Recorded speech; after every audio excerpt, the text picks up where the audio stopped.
Dans le paisible village de Valfleury en Bourgogne, une série d'événements étranges a semé le trouble. Deux jeunes hommes d'une vingtaine d'années, considérés comme l'avenir du village, ont disparu sans laisser de traces à seulement 4 mois d'intervalle. L'un s'est volatilisé le soir même de la fête célébrant sa réussite au concours de la 2e année de médecine. L'autre est sorti après avoir reçu un appel d'un ami et n'est jamais revenu. À une époque où les techniques d'investigation scientifique étaient balbutiantes et où les caméras de surveillance n'existaient pas, la gendarmerie a classé les deux affaires comme de simples fugues distinctes. Mais les villageois murmuraient. Ce n'était pas une coïncidence. Il leur était forcément arrivé quelque chose. Et 7 ans plus tard, en 2002, au moment où une pelleteuse démolissait une vieille ferme, les ossements du premier disparu ont été découverts profondément enfouis dans le sol. Chose stupéfiante, la terre autour du corps n'était pas celle de l'endroit. C'était la preuve que quelqu'un l'avait tué ailleurs, puis avait méticuleusement déplacé le corps pour le dissimuler. À mesure que l'enquête progressait, elle a révélé la tragique divergence de 3 amis liés à une seule lettre de recommandation pour une bourse d'excellence rurale. Un désir abject, dissimulé derrière le nom d'amitié, et un autre disparu toujours introuvable. Que s'est-il réellement passé cette nuit-là? Au sein de leur amitié, l'histoire de ce jour commence maintenant. Le 15 octobre 2002, à Valfleury dans la Côte d'Or. Dans l'après-midi, baigné d'une douce lumière d'automne, Pierre Dubois se tenait dans un coin de son jardin, caressant de sa paume rugueuse le tronc d'un noyer. Julien. Un murmure grave s'échappa de ses lèvres. Cela faisait 7 ans que son fils avait disparu et 7 ans qu'il veillait sur cet arbre.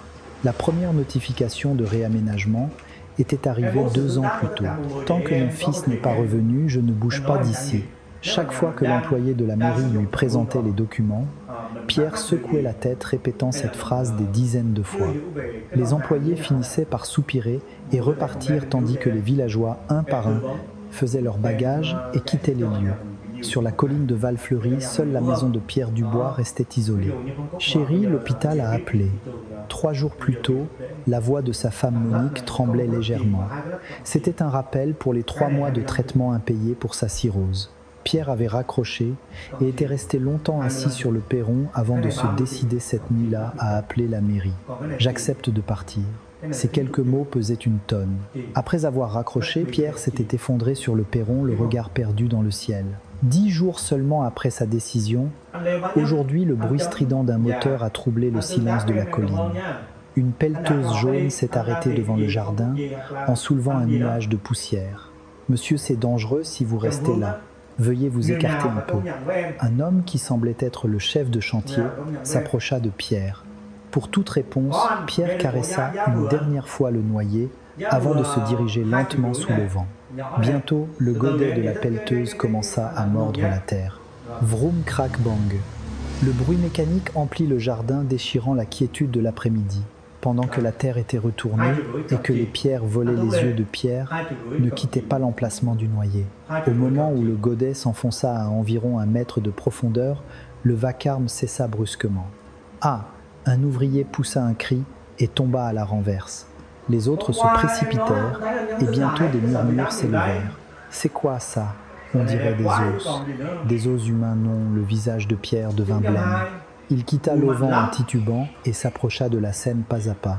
30 minutes plus tard, 2 véhicules de la gendarmerie arrivèrent en soulevant un nuage de poussière. Sécuriser la zone que personne n'entreordonna le commandant Olivier Rousseau de la brigade de recherche de Dijon en installant un périmètre de sécurité. Vétéran de 45 ans, le commandant Rousseau enfila des gants et examina le contenu de la fosse. Un squelette en position fœtale était partiellement enseveli dans la terre. Mon commandant regardait ça. Un technicien en identification criminelle près des restes brandit un vieux portefeuille en cuir. Rousseau l'ouvrit avec précaution. À l'intérieur, une carte plastifiée, malgré la boue qui la recouvrait, l'écriture était d'une netteté glaçante. Carte d'étudiant de l'Université de Bourgogne, 1995. Julien Dubois. Le commandant lut le nom à voix basse. À cet instant, un cri bestial retentit derrière lui. Julien Pierre Dubois s'effondra sur le sol sanglotant. Ses épaules étaient secouées de spasmes violents, ses mains agrippées à la terre rugueuse. Rousseau plaça la carte d'étudiant dans un sac à sceller, les lèvres pincées.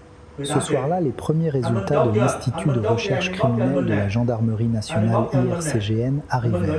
Les restes étaient bien ceux de Julien Dubois, porté disparu 7 ans plus tôt à l'âge de 22 ans. L'autopsie révéla 2 enfoncements sévères à l'arrière du crâne. C'est un homicide sans aucun doute, frappé à l'arrière de la tête avec un objet contondant. Rousseau fit un bref compte-rendu à ses collègues, ouvrant le dossier de la disparition de 1995. En parcourant les documents jaunis, son doigt s'arrêta sur une phrase. Comme s'il n'en croyait pas ses yeux, il la lut à haute voix. Printemps 1986, le père Pierre Dubois plante un noyer en attendant le retour de son fils. Rousseau referma le dossier d'un coup sec en fronçant les sourcils. Un père qui plante un arbre en attendant son fils. Et le corps de ce fils se trouve juste en dessous. C'était une coïncidence trop macabre. Rousseau se leva brusquement, enfila son manteau et se dirigea vers la salle des fêtes du village où Pierre Dubois avait été temporairement relogé. Dans un coin de la salle, Pierre fixait le mur, l'air hagard, comme vidé de son âme. Rousseau tira bruyamment une chaise en face de lui et s'assit. « Monsieur, je dois vous poser quelques questions. » Sa voix était moins empreinte de compassion que d'une froideur inquisitrice. Pierre leva vers lui un regard vide. Ce noyer.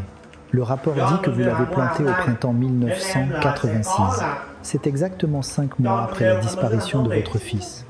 Rousseau fixa Pierre droit dans les yeux et poursuivit. Le corps était juste sous les racines de l'arbre. Pour planter un arbre, vous avez dû creuser un trou assez profond. N'avez-vous vraiment rien vu? Les lèvres de Pierre se mirent à trembler. Rousseau ne laissa pas passer cette ouverture et se pencha vers lui, augmentant la pression. Ou bien, saviez-vous déjà ce qui était enterré là quand vous avez creusé ce trou? C'était la question acérée d'un enquêteur qui plaçait le père sur la liste des suspects. Pierre, abasourdi, laissa échapper une toux sèche et leva les mains. « Monsieur le gendarme, qu'est-ce que vous insinuez? Que j'ai enterré mon propre enfant de mes mains? Répondez simplement à ma question. Avez-vous creusé ce trou vous-même » Pierre, submergé par l'injustice, se frappa la poitrine en criant. « Ce n'est pas moi, je m'étais blessé au dos. Ce jour-là, je ne pouvais même pas tenir une pelle. » Le regard de Rousseau se fit plus perçant. Alors qu'il a fait? Pour planter un jeune noyer, il faut creuser à près d'1 mètre. Qu'il a fait pour vous? Pierre, à bout de souffle, resta silencieux un instant. Puis, comme s'il fouillait dans ses souvenirs, sa voix tremblante s'éleva lentement. C'était Théo. Oui, c'est Théo qui a tout fait.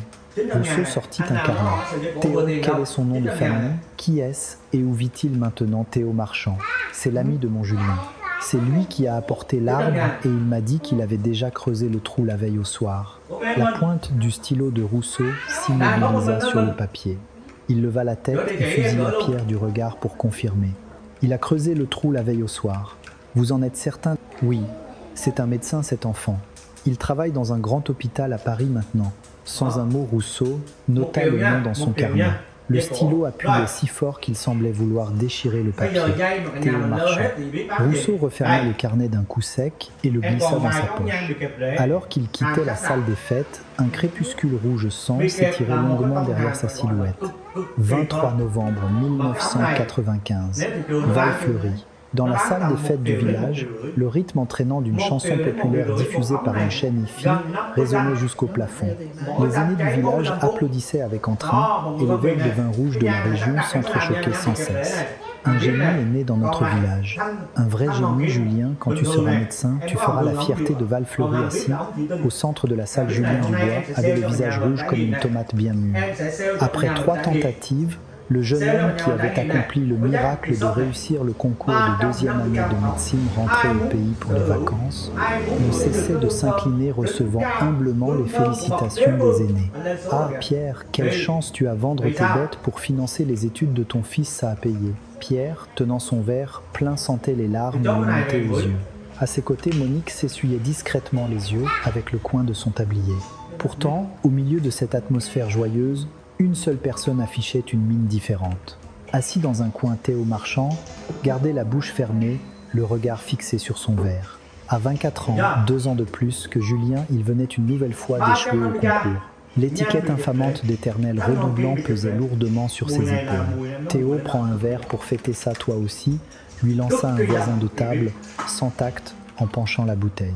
Théo força un sourire, hocha la tête et accepta le verre. « Merci ». Les veines bleues ressortaient sur les phalanges de sa main qui tenait le verre. Hélène Martin, une grand-mère qui apportait un plat de gougère depuis la cuisine, aperçut cette scène fugacement. La main de Théo qui serrait le gobelet en plastique, comme pour l'écraser, attira son attention. Vers 22h, la fête à Noël commença à se disperser. Les aînés se levèrent un par un titubant et saluant, et le héros du jour, Julien, se leva également. Mon oncle, ma tante, je vais sortir prendre l'air. Alors que Julien ouvrait la porte de la salle des fêtes, Théo se leva à son tour comme s'il l'attendait. Sa voix résonna dans la salle. « C'est ma tournée, Julien, on y va. » Quelques aînés se retournèrent pour les regarder, mais personne n'y prêta vraiment attention. Bah, ils ont grandi comme des frères, ils vont sûrement boire un dernier verre ensemble. La porte en métal se referma dans un grincement. Les silhouettes des deux jeunes hommes disparurent côte à côte dans l'obscurité d'une nuit sans lampadaire. Ce fut la dernière fois que les habitants de Val-Fleury virent Julien Dubois. Octobre 2002. Le commandant Olivier Rousseau interrogeait un par un les habitants du village de l'époque. Hélène Martin, qui avait aidé en cuisine à la salle des fêtes, se présenta au bureau de la gendarmerie. « Mon commandant, il y a quelque chose qui me revient sans cesse à l'esprit. » La vieille dame de 74, en une fois, assise, se tordit les mains nerveuses. Rousseau se pencha en avant. « De quoi s'agit-il, madame, racontez-moi tranquillement. » Hélène Martin jeta un regard circulaire autour d'elle, puis commença d'une voix tremblante. « Ce jour-là, Théo, il n'a pas souri de toute la soirée. Tout le monde chantait, applaudissait, c'était la fête, mais lui, il était prostré dans son coin à serrer son verre comme s'il voulait le briser. » Rousseau fit rouler son stylo sur son carnet en la regardant dans les yeux. « Et cela vous a paru anormal différent de d'habitude ?»« Bien sûr, mais le plus effrayant, c'était autre chose. » Hélène Martin baissa la voix comme si elle craignait d'être entendue. Son regard sur Julien n'était pas normal. Je sortais de la cuisine avec un plat de mignardise et j'ai vu Théo qui fusillait du regard la nuque de Julien. On aurait dit qu'il avait le feu dans les yeux. Le stylo de Rousseau s'arrêta net sur le papier. D'autres personnes ont vu ça? Je ne pense pas. Tout le monde était ivre et ne faisait pas attention. Je crois que j'étais la seule.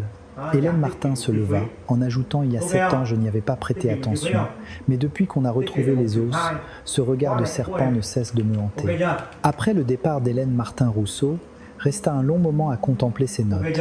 La porte du bureau s'ouvrit brusquement et le lieutenant Étienne Lambert entra. Le jeune gendarme de 32 ans tenait une liasse de vieux documents couverts de poussière. Mon commandant, j'ai réexaminé tous les rapports d'enquête de 1995 du début à la fin. Étienne posa les documents sur le bureau. Il y a un témoignage qui a été ignoré. Quelqu'un a entendu des cris d'hommes et un hurlement près de l'ancien poulailler abandonné la nuit de la disparition. Rousseau s'empara du rapport. À côté du nom du témoin, la mention « vérification négative » était négligemment écrite au stylo rouge.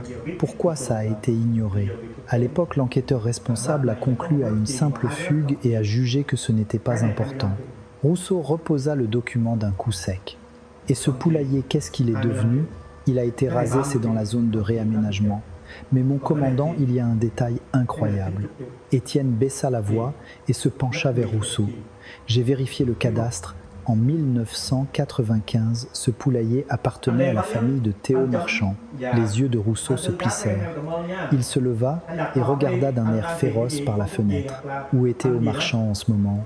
Il était en séminaire de formation obligatoire pour son internat pendant quelques jours, mais il est revenu ce matin.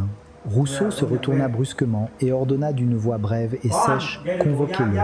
Immédiatement. Le lendemain après-midi, Théo Marchand se présenta dans la salle d'interrogatoire.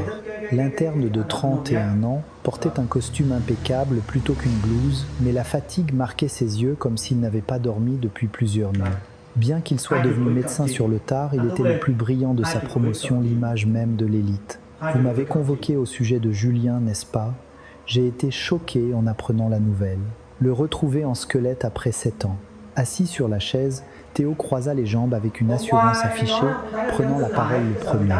Rousseau tira une chaise en face de lui et demanda d'un ton neutre « Vous souvenez-vous de la nuit du 23 novembre 1995 ?» Bien sûr. C'était la fête pour la réussite de Julien. Impossible d'oublier. Des témoins affirment que vous êtes sortis avec lui cette nuit-là. Théo hocha la tête et répondit calmement « Oui, nous sommes allés boire un deuxième verre. » On a bu quelques verres de vin dans un bistrot en ville, puis on s'est séparés. À quelle heure vous êtes-vous séparés? Théo fit mine de chercher dans sa mémoire en regardant le plafond. Vers minuit. Julien a dit qu'il était fatigué et qu'il rentrait chez lui. Moi, je suis resté boire un peu plus longtemps. Le ton de Théo était posé sans la moindre hésitation. Ses réponses coulaient de source comme une récitation bien préparée. Rousseau sortit un papier d'une enveloppe et le posa lentement sur la table. « Monsieur Marchand, comment s'appelait ce bistrot? Vous vous en souvenez? Le bistrot du coin. » Celui au carrefour en ville, répondit Théo sans hésiter.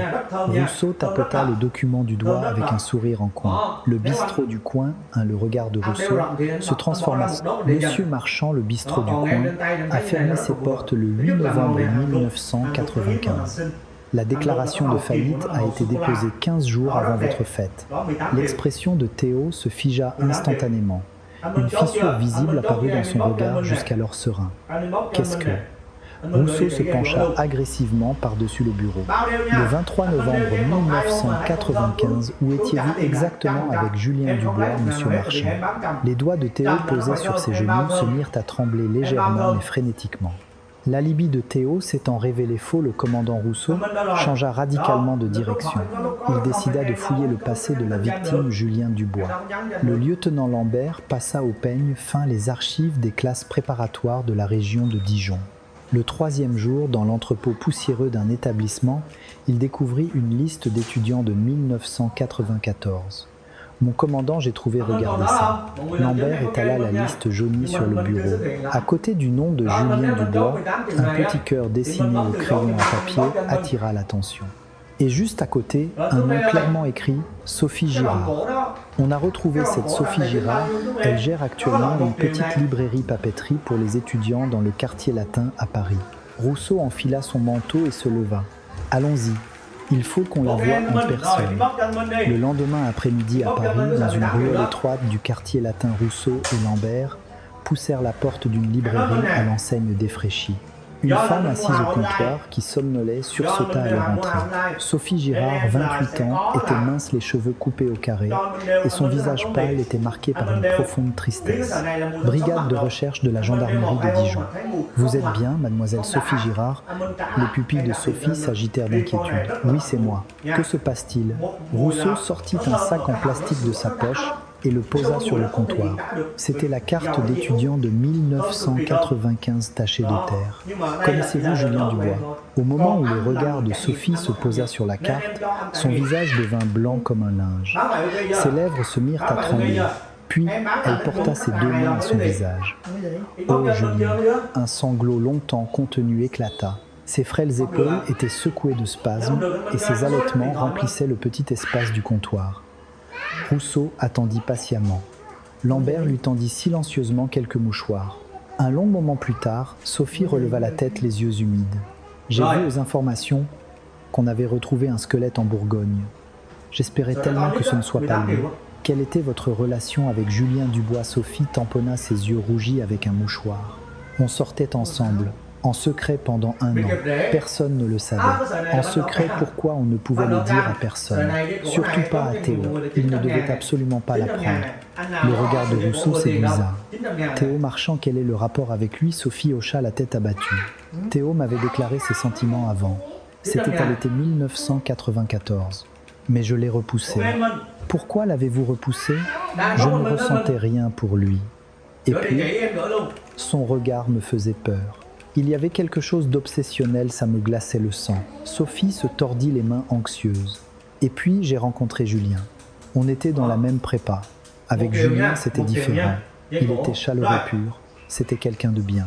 Théo Marchand était-il au courant de votre relation? » Le visage de Sophie s'assombrit à nouveau. Il l'a appris plus tard, au printemps 1995, je crois.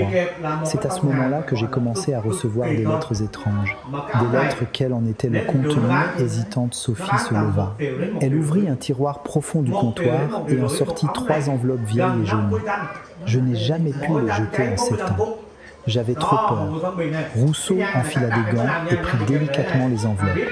En dépliant la première lettre, une écriture nerveuse et appuyée au stylo rouge apparut. « Je vous rendrai malheureux tous les deux. » La deuxième lettre, « Tu paieras pour m'avoir pris ce qui m'appartenait. » La troisième, « Je ne vous laisserai pas être heureux. » Vous verrez. La main de Rousseau s'immobilisa. À côté de lui, Lambert, qui lisait par-dessus son épaule, retint son souffle. « C'est une menace, non. Vous n'avez pas porté plainte. » Sophie secoua vivement la tête. J'avais trop peur. Peur qu'ils s'en prennent à nous. Et je n'ai rien dit à Julien non plus. Je ne voulais pas envenimer les choses entre eux. J'ai gardé ça pour moi. Rousseau remit les lettres dans leurs enveloppes. Que vous disait Julien à propos de Théo Marchand? Les larmes perlèrent à nouveau dans les yeux de Sophie. Il disait qu'il se sentait coupable envers Théo, qu'il n'osait pas le regarder en face. Parce que c'était son grand frère qui m'avait aimé le premier, il avait l'impression de me lui avoir volé. C'est pour ça qu'on se voyait en cachette. On s'était dit qu'on officialiserait après sa réussite au concours, mais... Sophie baissa la tête. Mais il a disparu juste après. J'ai toujours pensé que c'était à cause de moi, que quelque chose lui était arrivé à cause de moi. Pendant 7 ans, j'ai vécu caché à Paris comme une coupable. Rousseau se leva et dit fermement « Accepteriez-vous de nous remettre ces lettres comme preuve? Elles pourraient être cruciales pour l'enquête. » Sophie hocha la tête résolue. « Oui, il est temps que la vérité éclate. Il faut savoir pourquoi Julien a dû finir dans cette terre froide. » De retour à la gendarmerie, Rousseau envoya immédiatement les lettres à l'IRCGN en demandant une expertise graphologique en urgence. C'est une affaire de meurtre. Mettez la pression pour avoir les résultats le plus vite possible. Grâce à son insistance, les résultats arrivèrent par fax 2 jours plus tard. Résultat de l'expertise, nombreux points de concordance avec l'écriture de Théo Marchand. Très haute probabilité d'identité de scripteur. Rousseau posa la feuille sur son bureau et ordonna à Lambert Creuset. Tout le parcours de Théo Marchand pour entrer en médecine. Lambert hocha la tête avec une expression déterminée et sortit. Le lendemain soir, il revint avec une épaisse liasse de documents visiblement excités. « Mon commandant, c'est énorme. J'ai trouvé quelque chose de bizarre. Quoi donc ne me fait pas languir ?» Lambert étala les documents. Théo Marchand a soi-disant abandonné la médecine après son 4e échec en 1995. Mais en 1986, il a soudainement été admis en 2e année de médecine dans une faculté d'une autre région. Quoi pas en redoublant sa première année, mais admis directement oui, et grâce à une bourse d'excellence rurale. Pour l'obtenir, il fallait une lettre de recommandation du maire, et cette année-là, il n'y avait qu'une seule place pour Val-Fleury. Le regard de Rousseau devint perçant. Et avant que Julien ne disparaisse qui devait recevoir cette recommandation, Lambert tourna une page et répondit d'une voix pleine d'assurance « David Leclerc ». C'était la place de David Leclerc. Théo Marchand et David Leclerc étaient en compétition pour cette bourse en 1986, mais en mars 1986, David Leclerc a disparu, ce qui a été considéré comme un abandon automatique. La place est revenue directement à Théo Marchand. Rousseau prit les documents et les parcourut. Un homme qui avait failli perdre la femme qu'il aimait et sa chance d'entrer à l'université. Et une opportunité inespérée qui lui tombe dessus dès que son concurrent disparaît. Rousseau referma le dossier d'un coup sec et murmura froidement. Pour une coïncidence, ça s'emboîte un peu trop parfaitement, comme un engrenage. L'annonce de la découverte du squelette à Val-Fleury passa à la radio. Chaque soir au journal de 20h, la voix grave du présentateur emplissait les foyers et les rumeurs les plus folles circulaient. 3 jours plus tard, le téléphone du poste de garde de la gendarmerie de Dijon sonna bruyamment. Dring, dring. Le gendarme de service réprimant un bâillement décrocha. Gendarmerie de Dijon, j'écoute. Allô, je voudrais faire un signalement. La voix d'une vieille femme rauque et tremblante se fit entendre. Le gendarme se redressa et prit un stylo. Oui, madame, je vous écoute. En 1986, aussi un jeune homme a disparu. Là, bas à Val-Fleury. La main du gendarme s'immobilisa. Quel est son nom, s'il vous plaît? Ça, j'ai peur de le dire. Vérifiez juste. David Leclerc. C'est un gamin qui s'appelle David Leclerc. Tude. L'appel fut brusquement interrompu. Le lendemain matin, après avoir reçu le rapport, le lieutenant Lambert fouilla les archives poussiéreuses des disparitions de 1986. Au bout d'1 heure, il trouva un dossier jauni qui l'épousta. « Mon commandant, je l'ai trouvé. Regardez ça. » Le commandant Rousseau prit le dossier que lui tendait Lambert. En haut du document, la date 15 mars 1986. David Leclerc, 23 ans, à l'époque étudiant en classe préparatoire. Dans la section conclusion de l'enquête, un tampon rouge indiquait fugue. Exactement 4 mois après la disparition de Julien. Rousseau tourna la page. La photo d'identité de David Leclerc apparut. Cheveux courts en brosse, visage rond, un jeune homme à l'air simple et honnête. Et ce David Leclerc, quelle était sa relation avec Théo Marchand? Lambert ouvrit son carnet et rapporta distinctement camarades dans la même classe préparatoire. Tous deux ont échoué au concours de médecine en 1995 et préparaient ensemble la sélection pour la bourse d'excellence rurale en 1995. Le regard de Rousseau s'illumina. La bourse d'excellence rurale, oui. Mais pour ça, la lettre de recommandation du maire était indispensable, et Valfleury n'avait qu'une seule place. Ils étaient en concurrence féroce. Rousseau reposa le dossier sur le bureau et attrapa son manteau. Trouver la famille de David Leclerc. Il faut qu'on leur parle immédiatement. 2 jours plus tard, Rousseau et Lambert erraient dans les ruelles d'un quartier modeste en périphérie de Dijon. La mère de David Leclerc vivait dans un logement en demi-sous-sol où le soleil peinait à entrer. Rousseau frappa doucement à la porte en fer rouillé. Il y a quelqu'un, un bruit de vaisselle se fit entendre, puis la porte s'ouvrit en grinçant. Une vieille femme frêle apparut. Elle paraissait bien plus âgée que ses 61 ans. C'est pourquoi gendarmerie de Dijon, brigade de recherche. Vous êtes la mère de David Leclerc. Le visage de la vieille femme se crispa. Les phalanges de sa main maigre agrippée à la porte blanchirent. Vous avez retrouvé mon David? Non, pas encore, madame. Nous sommes venus vous poser quelques questions. Pouvons-nous entrer un instant? Une fois à l'intérieur, Rousseau s'agenouilla devant une vieille table basse. Sur le mur humide, une photo délavée de David était accrochée seule. Sur la photo, le jeune homme souriait au monde. « Madame, votre fils a disparu en mars 1996. Vous souvenez-vous des circonstances ?» La vieille femme posa un verre d'eau d'une main tremblante et laissa échapper un profond soupir. C'était ce soir-là. En mettant ses chaussures pour sortir, David m'a dit « Qu'est-ce qu'il a dit ?» Que Théo, son grand frère, l'avait appelé pour une urgence. Le stylo de Rousseau s'arrêta net sur le papier. « Théo, vous parlez de Théo Marchand ?» Oui, c'est ça. David l'admirait beaucoup, il l'appelait toujours grand frère. Il était si fier de s'être lié d'amitié avec lui à la prépa. La voix de la vieille femme se brisa en un sanglot. Il est sorti cette nuit-là et n'est jamais rentré. J'ai attendu toute la nuit les yeux ouverts. J'ai attendu 2 jours devant la porte. J'ai prévenu la gendarmerie, mais ils ont dit que c'était une fugue. Un gars de 23 ans qui fugue, qu'est-ce qu'il y a d'étonnant? Ils se sont moqués de moi. La vieille femme se frappa les genoux de ses poings. Mon David n'est pas du genre à fuguer. C'était un fils en or qui étudiait jour et nuit. Il disait qu'il deviendrait médecin pour que sa mère vive bien, pour payer mes frais d'hôpital.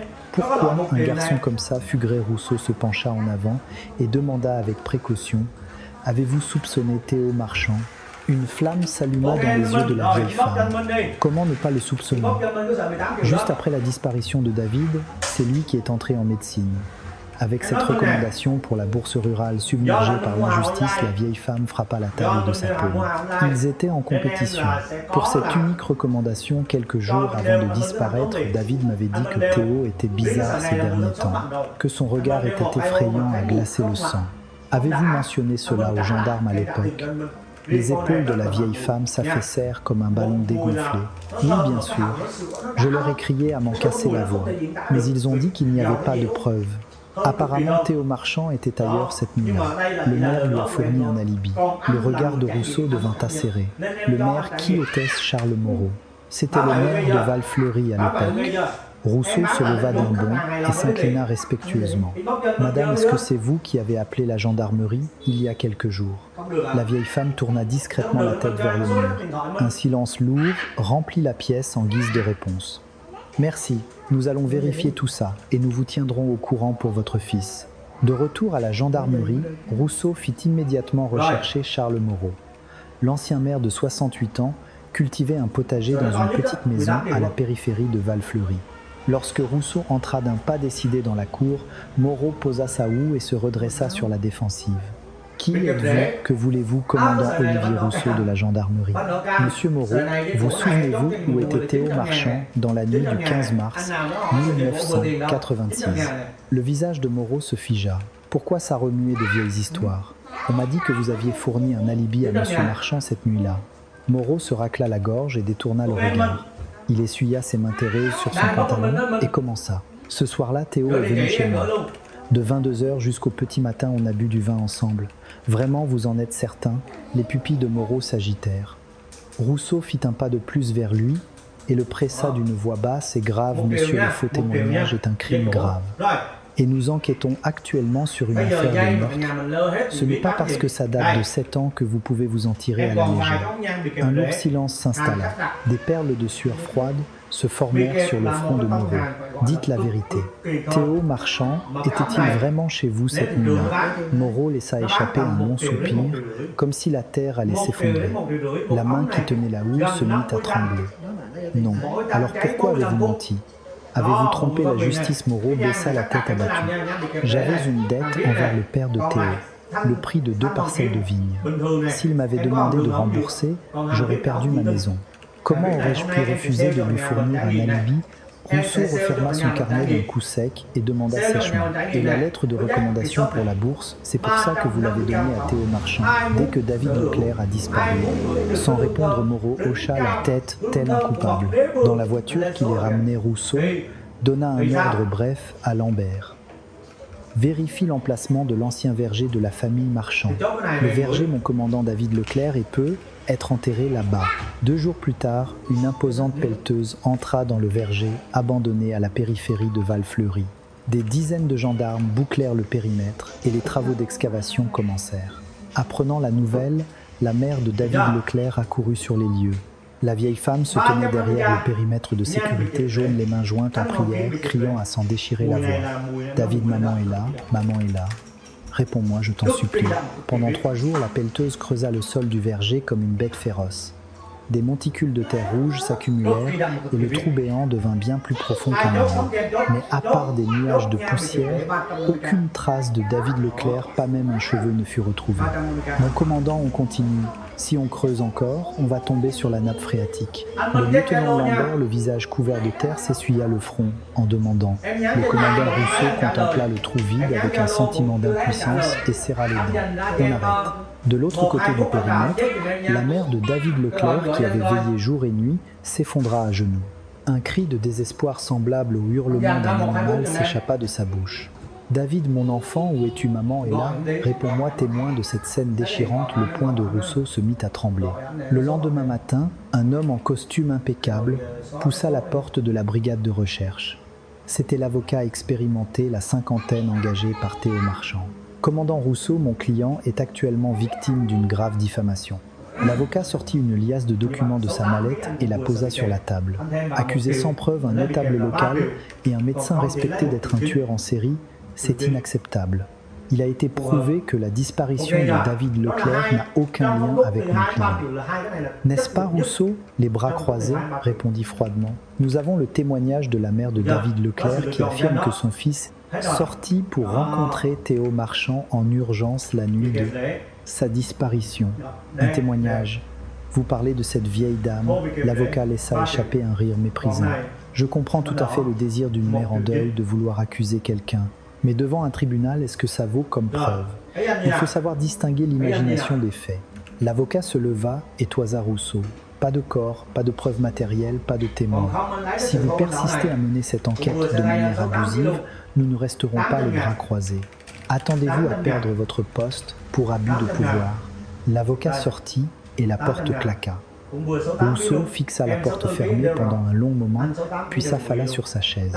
« Mon commandant, ça va, demanda prudemment Lambert. Peut-être devrions-nous mettre l'affaire Leclerc en attente et nous concentrer sur l'affaire Dubois. Là, au moins, on a un corps et la carte d'étudiant. » Rousseau se frotta le visage et hocha la tête. « Oui, ne nous dispersons pas. Finissons-en d'abord avec l'affaire Julien. Il nous faut un coup de grâce, quelque chose d'irréfutable pour le faire tomber. » Quelques jours plus tard, une visiteuse inattendue se présenta à la gendarmerie d'un pas chancelant. C'était Monique Dubois. À 55 ans, elle paraissait bien plus âgée, s'appuyant sur une canne pour se tenir debout. « Madame, vous n'êtes pas bien portante, que faites-vous ici, Lambert ?» Se précipita pour l'aider à s'asseoir.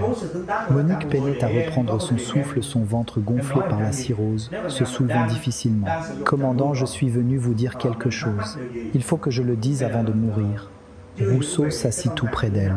« De quoi s'agit-il ? Prenez votre temps. » Monique baissa la tête. Ses mains décharnées tremblaient sur ses genoux. Cette nuit-là, le 23 novembre 1995, mon mari, Vous parlez de Monsieur Pierre Dubois, oui. Il est rentré à l'aube couvert de boue de la tête aux pieds. Les yeux de Rousseau s'arrondirent. Il est rentré à l'aube couvert de boue. Monique hocha difficilement la tête.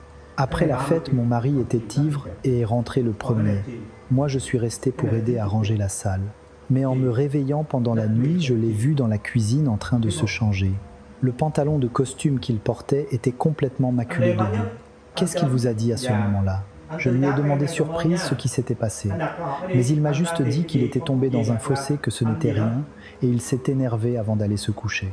Rousseau fit rouler son stylo et demanda sèchement « Madame, pourquoi nous dire cela maintenant ?» Après 7 ans, les larmes emplirent les yeux de Monique. À l'époque, je n'y ai pas prêté attention. Je me suis dit qu'il était tombé en rentrant ivre. Mais depuis qu'on a retrouvé les os de Julien, cette scène ne cesse de me hanter, ça me rend folle. Monique s'essuya les larmes avec le dos de sa main en sanglotant. Non, ce n'est pas possible, mon mari. Il n'aurait pas pu.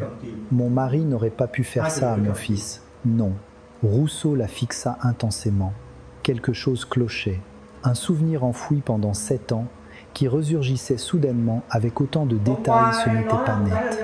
Madame, est-ce que quelqu'un a récemment évoqué cette histoire avec vous ? La main de Monique s'immobilisa. Pourquoi ? Simple question. Est-ce que quelqu'un vous a récemment interrogé en détail sur cette nuit-là ? Monique détourna le regard et se mordit les lèvres. Puis d'une voix à peine audible, elle répondit « Théo, il est venu me voir à l'hôpital il y a quelques jours. » Le regard de Rousseau devint féroce. Théo Marchand. Et qu'est-ce qu'il a dit ?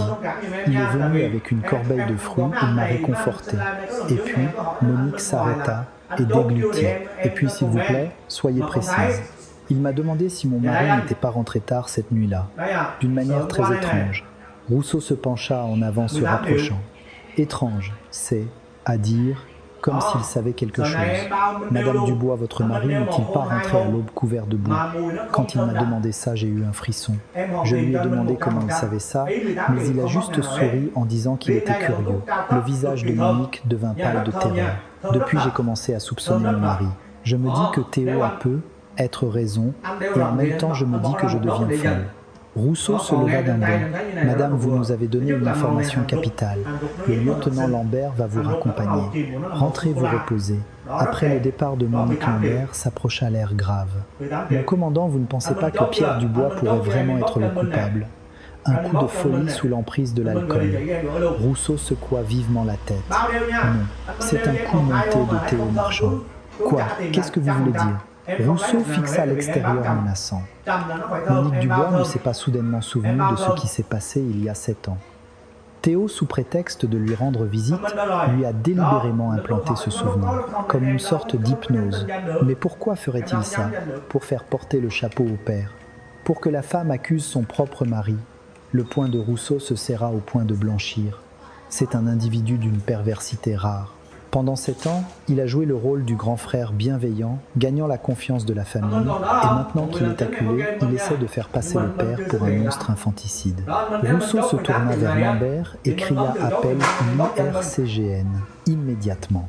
Demande-leur, quand on aura les résultats de l'analyse de la composition du sol prélevé, près des racines du noyer, bien mon commandant, Lambert hocha la tête et sortit en courant. Rousseau regarda son propre reflet dans la fenêtre et murmura Théo Marchand. Tu as toi-même avoué avoir creusé ce trou. La terre que tu as piétinée et utilisée pour l'ensevelir cette nuit-là sera ta perte. C'est 3 jours plus tard que l'IRCGN contacta le commandant Rousseau en urgence. Au téléphone, la voix du technicien était inhabituellement excitée. Mon commandant, il faut que vous veniez tout de suite. Nous avons des résultats très intéressants. Rousseau raccrocha, appela Lambert et fonça à l'institut. Dès son arrivée, le technicien étala les documents sur la table du laboratoire. Nous avons analysé en détail la terre sous le noyer où le corps était enterré. 2 composants inhabituels ont été détectés en grande quantité. Des composants inhabituels, lesquels ? Le technicien pointa un écran. Premièrement, une grande quantité de fientes de poule. Et deuxièmement, de la chaux utilisée pour ralentir la décomposition était mélangée à la terre. Les sourcils de Rousseau se froncèrent. Des fientes de poule et de la chaux. Pourquoi sous un noyer ? Le technicien sortit un autre tableau comparatif. C'est là tout le problème. La composition du sol d'origine autour du noyer est complètement différente de celle du sol qui enveloppait le corps. Lambert, perplexe, intervint. De la terre issue du même trou, mais de composition différente. C'est possible, c'est possible. Si le corps a d'abord été enterré ailleurs, puis déplacé sous le noyer avec la terre qui l'entourait, Rousseau frappa la table de sa paume. Peut-on identifier cet endroit d'origine ? Le technicien hocha la tête avec un sourire triomphant. C'est pourquoi nous avons prélevé en urgence des échantillons de terre sur le site de l'ancien poulailler qui appartenait à la famille Marchand, comme vous nous l'aviez demandé pour les comparer. Le technicien fit glisser un dernier document devant Rousseau. Bingo. Concordance à 92%. Rousseau s'empara du document. Sous les formules chimiques et les chiffres complexes, la conclusion était écrite en caractères gras et rouges.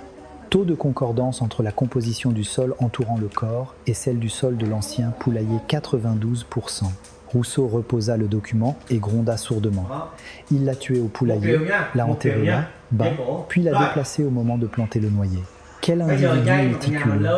La chaux a probablement été utilisée pour masquer l'odeur de décomposition. C'est l'œuvre de quelqu'un qui a des connaissances en la matière. Rousseau se leva d'un bond. Merci, avec ça on le tient. De retour à la gendarmerie, Rousseau convoqua immédiatement Théo Marchand. Lorsque la porte de la salle d'interrogatoire s'ouvrit, Théo entra. Toujours vêtu d'un costume coûteux, mais avec de profondes cernes sous les yeux. Assis, il croisa les jambes et tenta de prendre un air désinvolte. Encore vous n'avez pas écouté mon avocat, qu'est-ce que c'est cette fois ? Rousseau s'assit en face de lui sans un mot. Il posa une épaisse enveloppe sur la table, mais ne l'ouvrit pas tout de suite. « Monsieur Marchand, votre histoire de bistrot était un pur mensonge, n'est-ce pas ?» Théo haussa les épaules avec un aplomb effronté. « Ma mémoire m'a joué un tour. C'était il y a 7 ans, on peut se tromper. Alors je vous le redemande. Où étiez-vous vraiment cette nuit-là ? J'étais chez moi. J'étais fatigué après la fête. Je suis rentré directement me coucher. » Rousseau hocha la tête avec un sourire en coin. Chez vous. D'accord. Il ouvrit lentement l'enveloppe. Il en sortit le rapport d'analyse du sol de l'IRCGN et le plaça sous le nez de Théo. Savez-vous ce que c'est ? Théo baissa les yeux sur le document. En parcourant les chiffres complexes, ses pupilles se mirent à trembler comme lors d'un séisme. C'est le rapport d'analyse de sol de l'IRCGN. Dans la terre autour du corps de Julien Dubois, on a trouvé une grande quantité de fientes de poules et de chaux. La respiration de Théo devint haletante. Et cette composition de sol correspond à 92% avec celle de l'ancien poulailler de votre famille. Vous comprenez ce que ça signifie ? Rousseau se pencha en avant, fixant Théo droit dans les yeux. Julien Dubois était d'abord enterré au poulailler. Puis quelqu'un a déplacé le corps encore couvert de cette terre pour l'enterrer sous le noyer. Le sang quitta le visage de Théo. Ses doigts posés sur la table se mirent à trembler de manière incontrôlable. Qu'est-ce que ça a à voir avec moi ? Le poulailler appartenait à ma famille, c'est tout. Ça ne veut pas dire que j'y ai fait quoi que ce soit. Qui a creusé le trou la veille de la plantation du noyer en pleine nuit ? Et, à l'insu de tous, n'avez-vous pas vous-même avoué l'avoir fait ? Théo se tut les lèvres serrées. La sueur perlait sur son front et coulait sur ses joues. Rousseau sortit une autre preuve de l'enveloppe. 3 vieilles lettres scellées dans du plastique.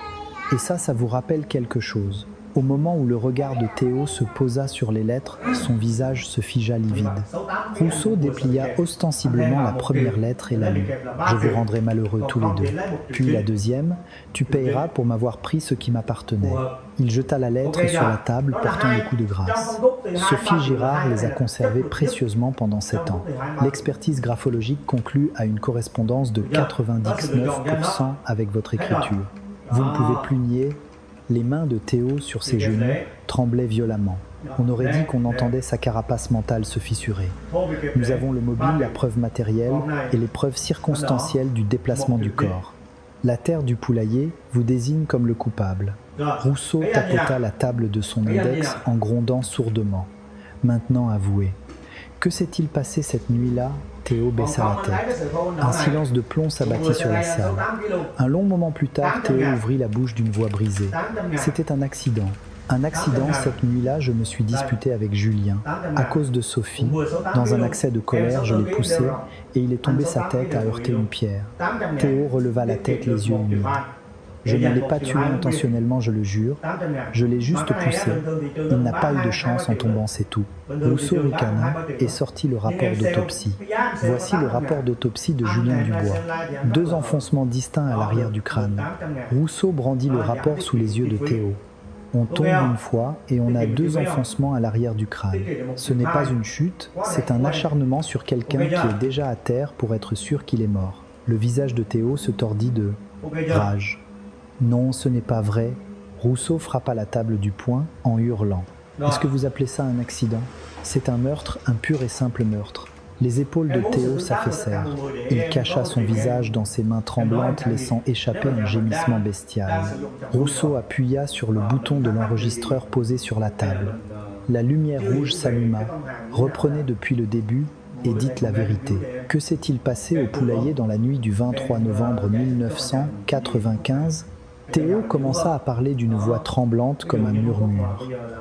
Ce salaud, il m'avait tout pris. La femme que j'aimais ma place en médecine.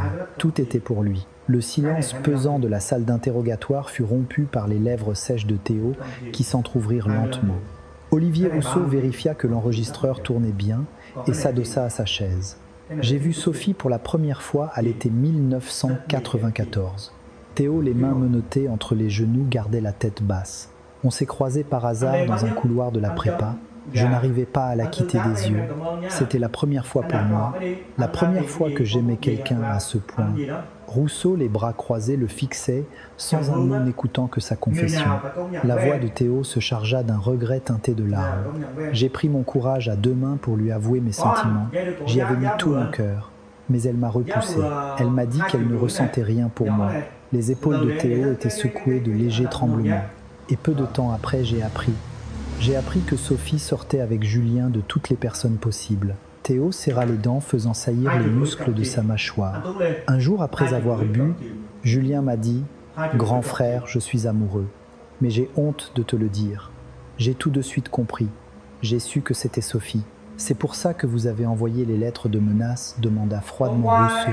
Théo hocha faiblement la tête. « Parce que j'allais devenir fou, c'est moi qui l'avais aimé le premier mois, qui lui avait tout avoué. Pourquoi fallait-il que ce soit Julien? Pourquoi mon ami la voix de Théo devint rauque métallique? Après les examens de 1995, quand j'ai appris que Julien était admis en 2e année de médecine, moi j'avais encore échoué. C'était mon 4e échec. Théo releva lentement la tête. Dans ses yeux injectés de sang brûlait un complexe d'infériorité féroce. Il a eu la fille, il a eu les études. Et moi, pourquoi je devais toujours perdre face à Julien malgré tous mes efforts? Pourquoi Rousseau se pencha en avant et demanda à voix basse « Revenons à cette nuit ». La nuit du 23 novembre 1995. Que s'est-il passé? Théo prit une longue inspiration tremblante et ferma les yeux. 23 novembre 1995. Une nuit d'encre sur Val-Fleury. Après la fête bruyante à la salle des fêtes, Théo a attiré Julien dehors. C'est ma tournée. Allons boire un verre dans un endroit calme. Viens Julien. Les 2 jeunes hommes marchaient sur un chemin de terre sans lampadaire. Théo menait la marche d'un pas rapide, tandis que Julien, un peu ivre, le suivait en titubant. « Et grand frère, où on va? Ce n'est pas le chemin du centre-ville. Ce n'est pas loin. Je voulais qu'on parle tranquillement juste entre nous. » Théo s'arrêta devant l'ancien poulailler, abandonné à la périphérie du village. Fermé depuis longtemps, envahi par les mauvaises herbes, le lieu dégageait une odeur âcre de fientes de poule. « Grand frère, qu'est-ce qu'on fait ici ?» C'est sinistre.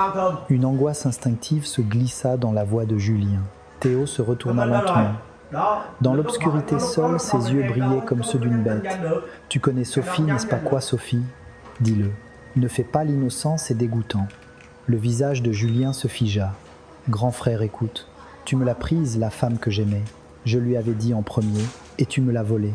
Comment tu as pu faire ça, toi, mon soi-disant ami ?» La voix de Théo tremblait de fureur. « Grand frère, je suis désolé, vraiment désolé. Je voulais te le dire. Mais Sophie, la ferme, ne prononce pas son nom. » Avec ta bouche immonde, Théo se mit à hurler. Le vieux toit en tôle du poulailler vibra. « C'est toi qui vas en médecine, c'est toi qui as la fille. Et moi, je suis quoi, moi ? Pourquoi je dois toujours perdre face à toi? Qu'est-ce que j'ai de moins que toi, grand frère? Calme-toi d'abord. Parlons-en. » D'accord, Julien, effrayé, leva les mains en reculant. Parler de quoi? Tu as ruiné ma vie et tu veux parler. Des larmes de frustration perlèrent dans les yeux de Théo. Moi aussi j'ai travaillé dur, moi aussi j'ai étudié jusqu'à saigner du nez. Alors pourquoi Dieu te favorise toujours toi et me piétine moi? Pourquoi Théo, comme un fou, regarda autour de lui? Son regard tomba sur une barre de fer rouillée qui traînait dans les herbes. Sa main, comme attirée par un aimant, s'en empara. « Grand frère, lâche ça, qu'est-ce que tu fais ?» Julien, terrifié, recula et trébucha sur une pierre. Théo leva la barre de fer bien haut. « Grand frère, je t'en supplie, Poc. » Un bruit sourd et la tête de Julien bascula. Le premier coup l'avait frappé à la nuque. Sans même avoir le temps de crier, Julien s'effondra sur le sol froid. Hugues, grand et frère.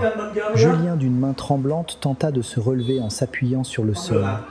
En voyant cela, une fureur rouge sang, voilà la vision de Théo. Poc, un coup de grâce. Le corps de Julien devint mou comme une poupée de chiffon. Sa respiration haletante s'arrêta net. La barre de fer ensanglantée tomba de la main de Théo dans un bruit métallique. Julien Théo, le visage vide, secoua l'épaule de son ami. Et Julien Dubois arrête de plaisanter. Lève-toi, merde. Aucune réponse. Seul le vent froid de la nuit sifflait à travers les fenêtres brisées du poulailler. C'est alors que Théo comprit qu'il venait de franchir un point de non-retour. Dans la salle d'interrogatoire, Théo se frotta le visage et poursuivit. Cette nuit-là, j'ai creusé un trou à la hâte dans un coin du poulailler et je l'ai enterré. J'ai jeté de la chaux que j'ai trouvée dans la remise et j'ai recouvert de terre.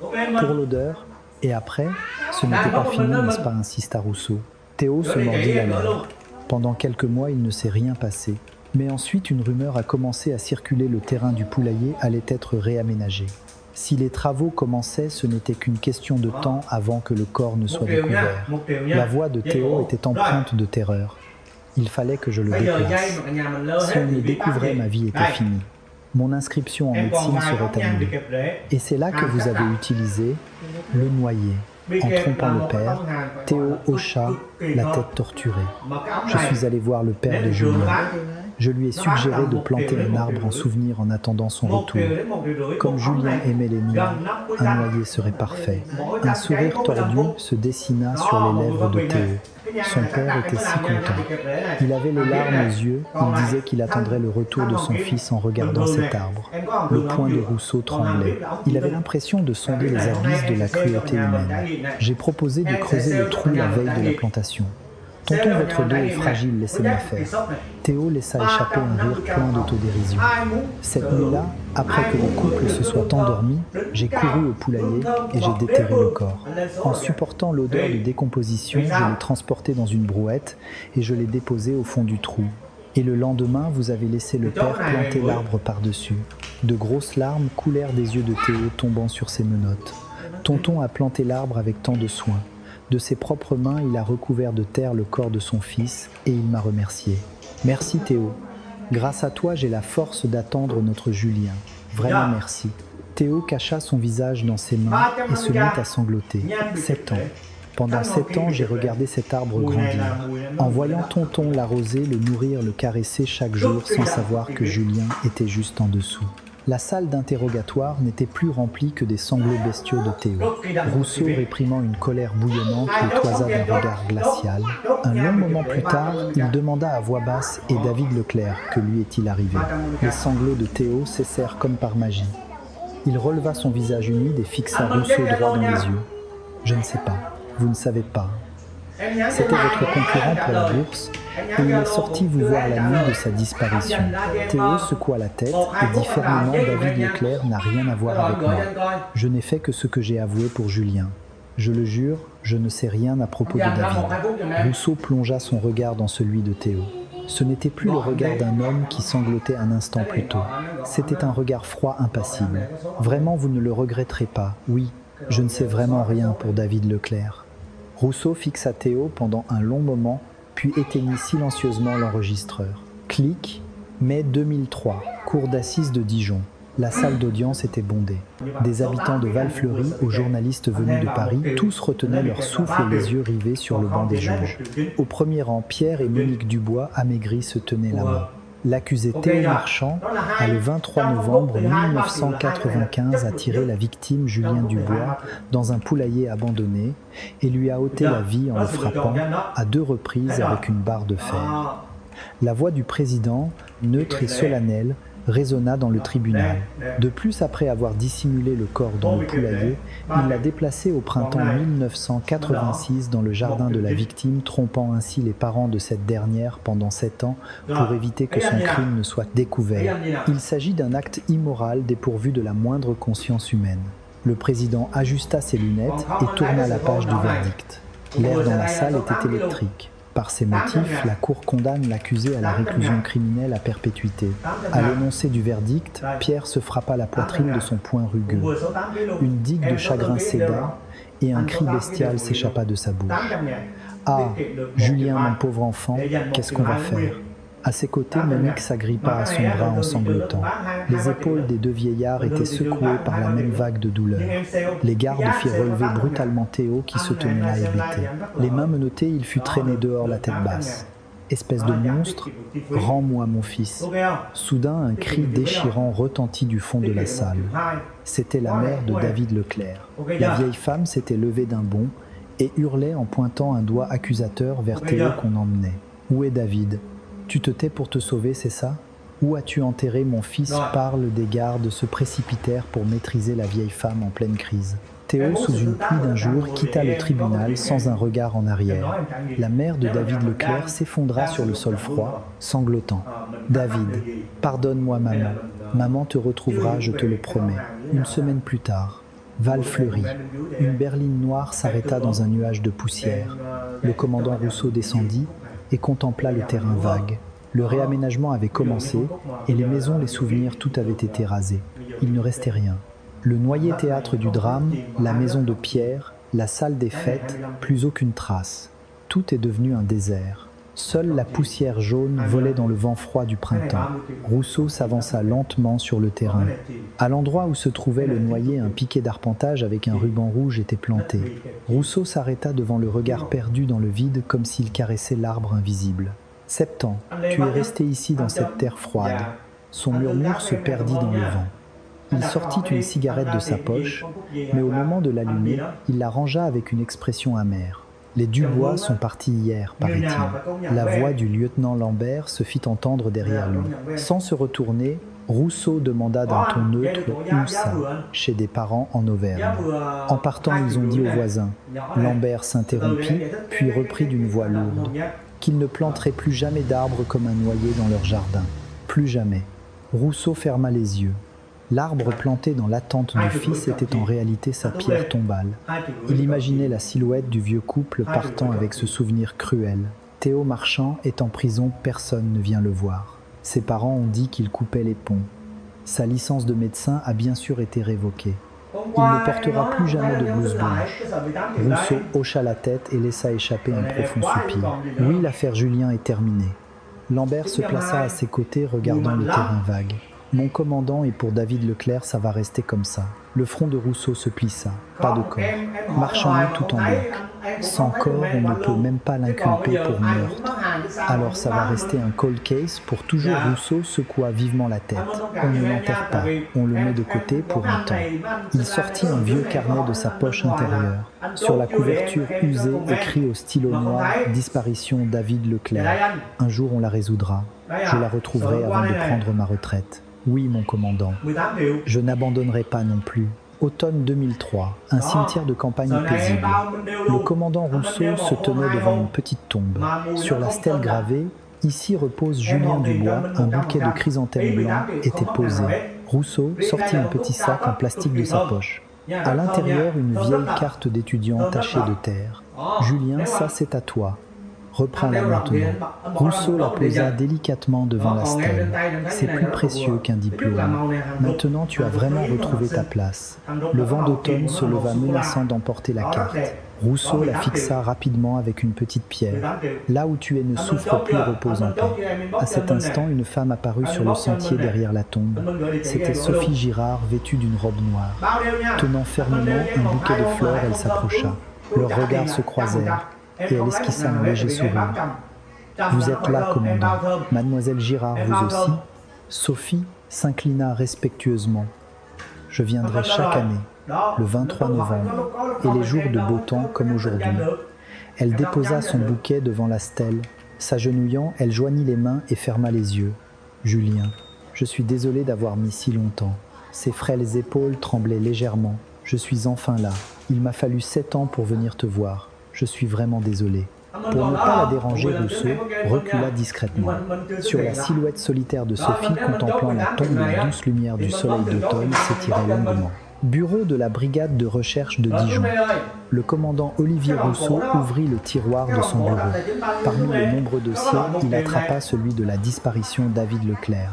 Il épousseta le dossier du plat de la main, puis le rangea tout au fond du tiroir. David attend encore un peu. J'irai sécher les larmes de ta mère, je te le promets. Le tiroir se referma dans un bruit sec. Rousseau fit pivoter sa chaise et regarda par la fenêtre. À l'emplacement de Val-Fleury, un immense chantier de construction d'un nouveau lotissement battait son plein. Des grues géantes s'élevaient vers le ciel, s'activant sans relâche. Les saisons indifférentes passaient. Sur la terre où Julien avait été froidement enterré, de nouveaux bâtiments s'élevaient et les gens y commenceraient une nouvelle vie comme si de rien n'était. Mais dans le tiroir du commandant Rousseau, une histoire sans point final attendait en silence.